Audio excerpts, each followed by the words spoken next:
Hello, and welcome back to the AQUARIUS software training video series on rating curves. In this video, we will be going to talk about some concepts that are important for interpretation of rating curves. Terms and definitions are provided for some basic concepts, and we will work through a derivation of the standard equation for rating curves from governing equations. You do not need to know any of this content in order to use AQUARIUS, but I find that I often refer back to these principles when I am interpreting data.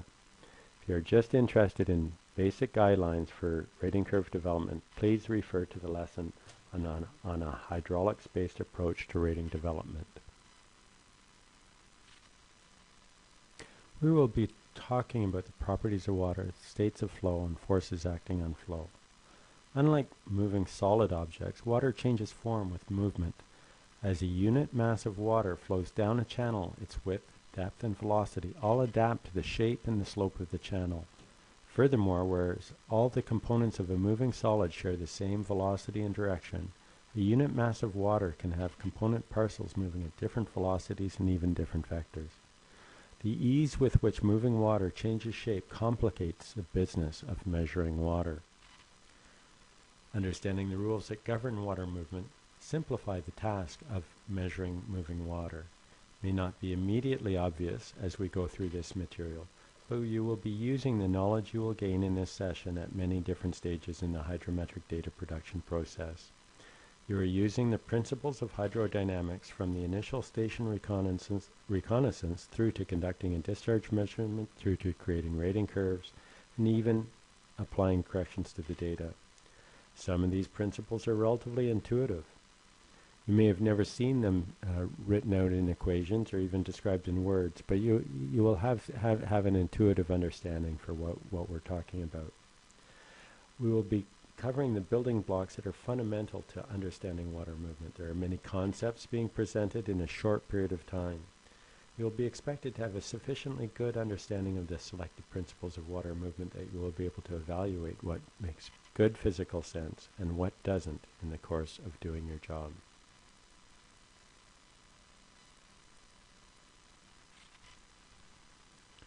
Water is a pretty amazing substance. Water molecules have a dipolar geometry that give it just the right balance of the forces of adhesion and cohesion that make it an ideal substance for transport of other substances, both in suspension and in solution.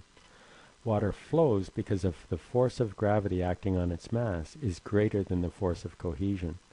Water picks up and transports almost anything in its path because of adhesion. The force of cohesion can overcome the force of gravity to transport nutrients to the top of the tallest trees. The same basic properties that result in water being necessary for all forms of life can be understood in a way that can help us to interpret rating curves.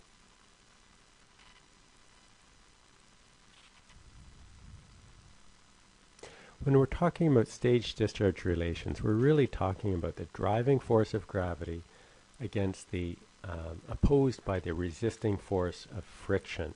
And there's a couple of important things that we need to understand about these forces.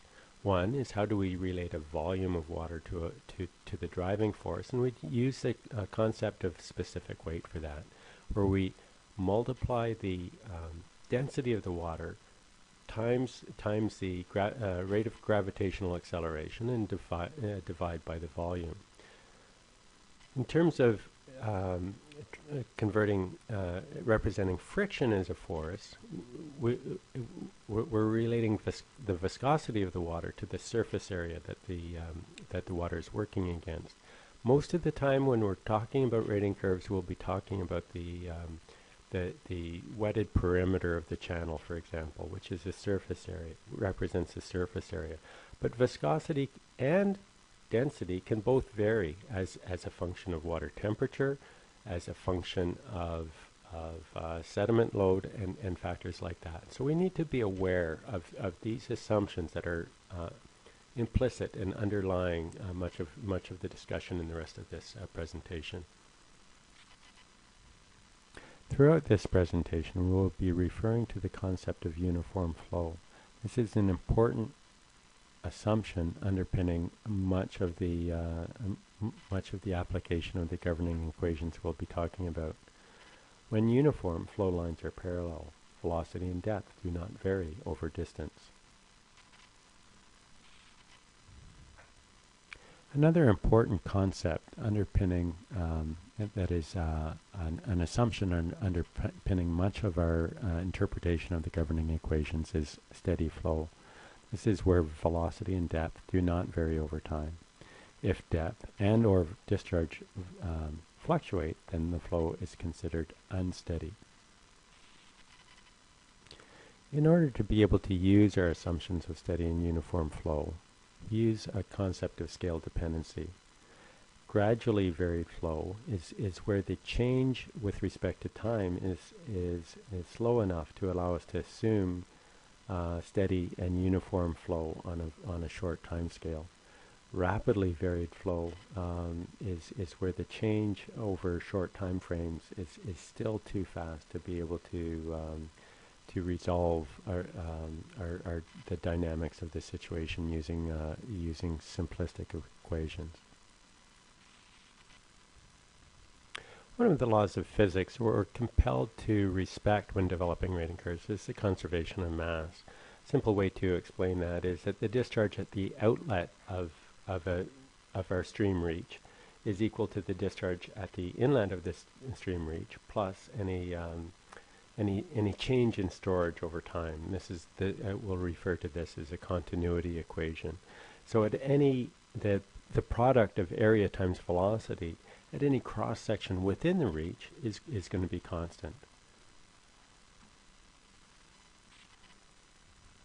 One of the nice things about specific weight, and a concept we introduced a couple of slides ago, is that it allows us to relate the depth of the water to the pressure, and the pressure is a force that's available to drive velocity, and so we're able to determine that pressure is a linear function of flow depth.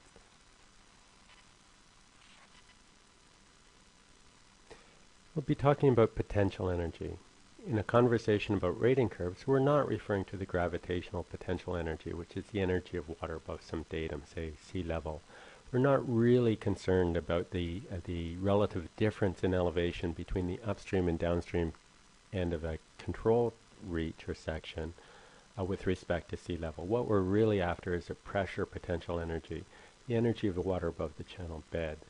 And the reason why we're focused on the pressure potential energy is that because we can use stage as an index of what this potential energy is, and we can monitor stage continuously and then relate stage to the force available to drive flow. We'll be talking about kinetic energy. This is the energy an object possesses because of its motion. Kinetic energy is 1/2 times mass times velocity squared. For fluids, kinetic energy can be represented per unit weight, velocity squared divided by 2g, 2 times the acceleration due to gravity. So we care about kinetic energy because in some stream reaches you can have a substantial amount of energy being supplied to the control reach from an upstream section, where this energy is being carried through our control section, and we need to understand this so that we can represent this in our conceptualization of our rating curves. Pressure is related to force. For water, we can demonstrate that the pressure is related to depth because pressure is force divided by area, which means that because of our understanding of specific weight, we know that the specific weight times the volume divided by area gives us the force and divide by area. Specific weight times width times length times depth divided by width times length gives us a specific weight times depth equals the pressure. So this turns out to be quite useful for us in hydrometry. We can now put these concepts that we've been talking about to better understand the Bernoulli equation. Starting from the left, we have pressure, which we've been talking about. We can relate pressure with depth when we're talking about water. Specific weight, we can relate specific weight with force when we're talking about water. We've got the height above a datum, which we've agreed is relatively small when we're talking about the differences between say, the upstream and downstream end of a control section. So we can ignore that. And then we've got a velocity squared over the 2 times the acceleration of gravity, which is our kinetic energy component. So we have pressure potential energy, a gravitational potential energy, and we have our kinetic energy that give us our total head. So it's a combination of these factors that give us the amount of head, the total amount of energy that's available to drive flow. Another surprisingly useful law of physics when we're talking about rating curves is the conservation of momentum. Newton's third law tells us that a mass keeps a constant velocity unless subjected to a force. Stream flow does not accelerate indefinitely, and so under the conditions of steady and uniform flow, which we've chosen as underlying assumptions, the forces in the Bernoulli equation must be exactly balanced by forces resisting flow. Now, when we're developing rating curves, we're looking at the stream channel to figure out what these forces resisting flow are. Things like wetted perimeter, things like a roughness and characteristics like that. So this turns out to be very useful for us. When we're developing rating curves, we now know that we've got a total head that we can understand from the height of a column of water in the channel, and we know that energy available to drive flow must be balanced by friction head loss. So what are the factors in this friction head loss? We've got K, which lumps a bunch of things together. We've got the velocity squared. We've got the wetted perimeter, and we've got the length of the channel. Now, this K lumped parameter includes things like channel rugosity, sinuosity, size, shape, obstructions, and the density and kinematic viscosity of water. We talked about viscosity right at the beginning, and so this is where all of this kind of comes together into this friction head loss. The Bernoulli equation and the friction head loss equation are really helpful for developing and understanding the physics of flow, but they're still not that practical or useful for solving a relationship between stage and discharge. What Shezzy did was he rearranged the equations for force to solve for the mean velocity in the channel. He simplified the physics by lumping all of the variables that are nearly constant, things like gravitational acceleration, water density, and so on, into a constant. So we've got mean velocity is a constant times the hydraulic radius, and square root of the hydraulic radius times the square root of the channel slope. And the hydraulic radius is defined as the cross-sectional area divided by the wetted perimeter. Some of the simplifying assumptions made by Shezzy include his lumping things like gravitational acceleration and head loss due to friction. Those are assumed to be nearly constant. The hydraulic radius is used as an index of both cross-sectional area, a component of the specific weight driving flow, and of wetted perimeter, a component of head loss due to friction. Slope is used to convert the downward gravitational force to a longitudinal force along the channel.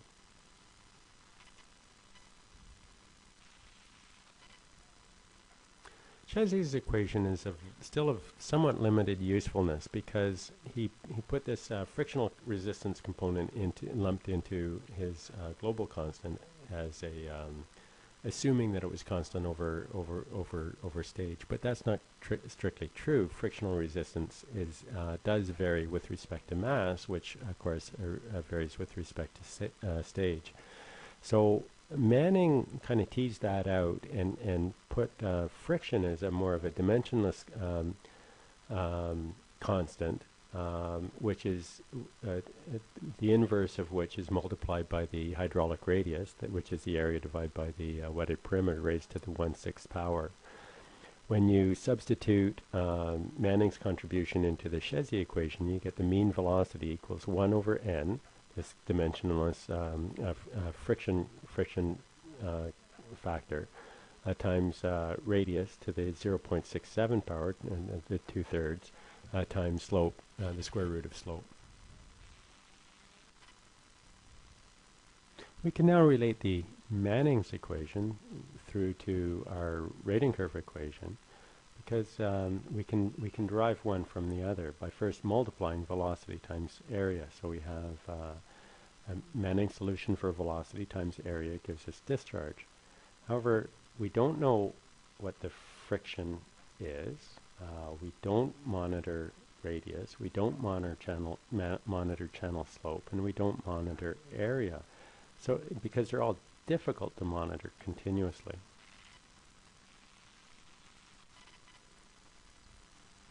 We're going to make some more simplifying assumptions. One, that Manning's n does not,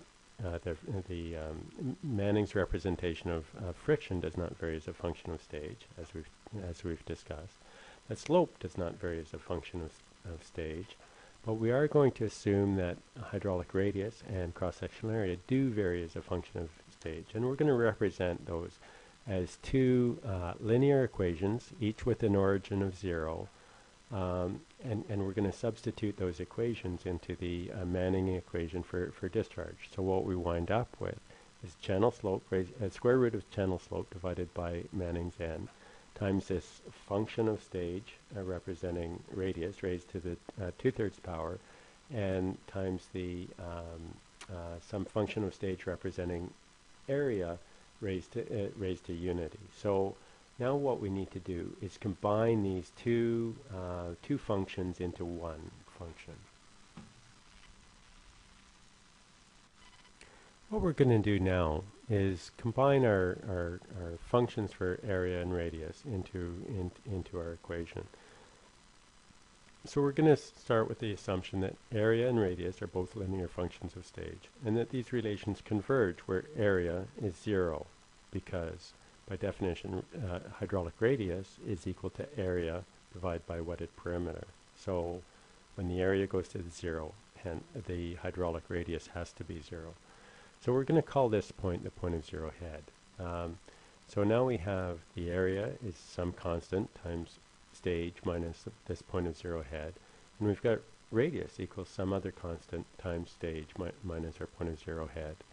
So what this leaves us when we substitute these functions into our Manning equation and substitute, wind up with the square root of slope divided by Manning's n times the first constant times the second constant times this stage minus point of 0 head.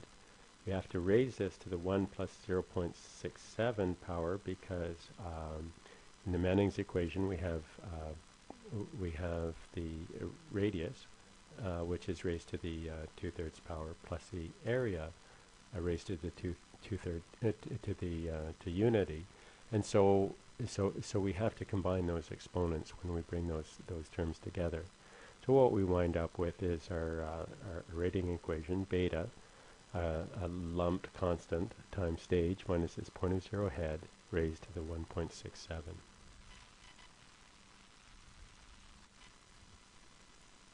It may have taken us a little while to get here, but now we can look at the rating equation with fresh eyes.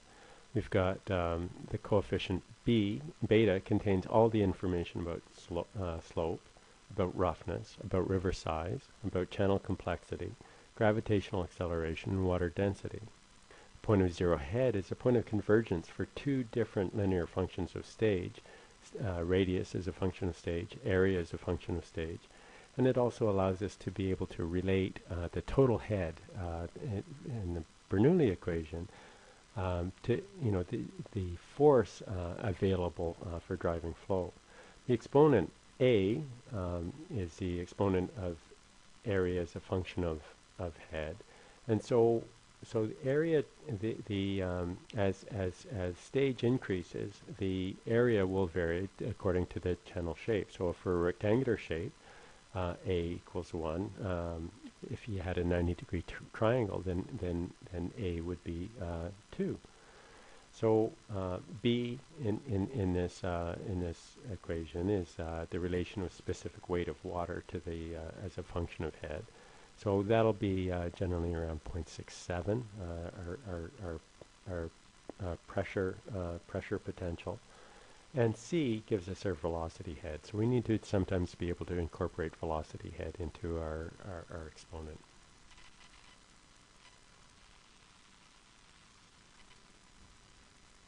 An important thing to understand in the interpretation of rating curves is what we're talking about with this point of zero head.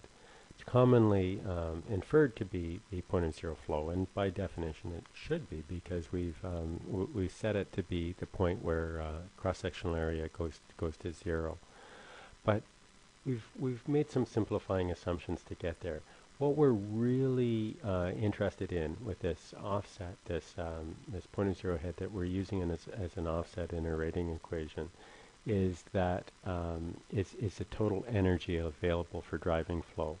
And so that may or may not be equal to the point of zero flow, particularly for irregular bottom streams.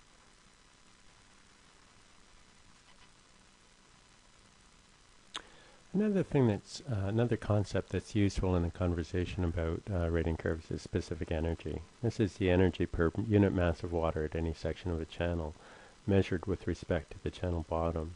So this energy is the depth plus the velocity squared times 2g. So this is the velocity squared divided by 2g you'll recognize as kinetic energy. We can use a specific energy curve to understand this relationship between depth and total energy, where the energy is the depth, the pressure potential energy here, and the kinetic energy interact. So for a given depth, we might have a lot of pressure potential energy, but low kinetic energy. Or we may have low pressure potential but high kinetic energy. And so where do we want to be in terms of developing a rating curve? Where is our greatest sensitivity for monitoring an index of depth stage to get at the total energy available for driving flow? We can look at the water piling up here around Trevor's legs and see that there is a significant amount of kinetic energy in this stream, and that tells us something about the rating curve, because we can expect, because of this kinetic energy, that we're going to have a higher exponent to our rating curve than we would have if it was tranquil flow. One of the nice things about this specific energy curve is how we can take this point of critical velocity, and for which there's a critical depth, and the component of the energy that is in kinetic energy is exactly equal to 1/2 of the pressure potential energy, or half of the depth at that flow. So we can rearrange that and solve for velocity as the square root of gravitational acceleration times the depth. So that means we can calculate velocity directly from depth observations, which gives us a very, very good basis for a stage discharge relation. So when we're talking about a section control, we're talking about a gauging location just upstream of one of these critical velocity locations. The Froude number takes this equation relating velocity with depth from our specific energy curve and turns it into a dimensionless ratio, and where we've got our velocity divided by the square root of our gravitational acceleration times depth. And this turns out to be quite useful, where you've got a Froude number that is less than 1. We're talking about subcritical tranquil flow, where the Froude number is 1, exactly equal to 1, we have critical flow. And where the Froude number is greater than 1, we're talking about supercritical or turbulent flow. And so when we're talking about river systems and relating the energy in the stream and where the energy is coming from, where is the stream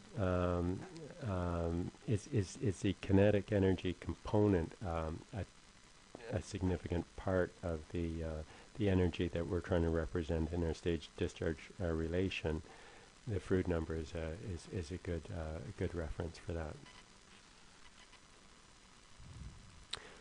The interpretation and analysis of rating curves there's really a lot behind it, and we've covered an awful lot of material in not very much time. The more you know, the more you understand, the easier your job will be in terms of analysis and interpretation of rating curves. So I would recommend that it would be time well spent to look at some of these other training resources that are available online.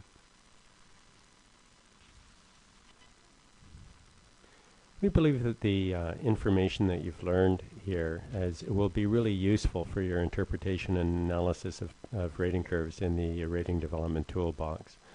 We would like to thank you and hope that you enjoy using Aquarius.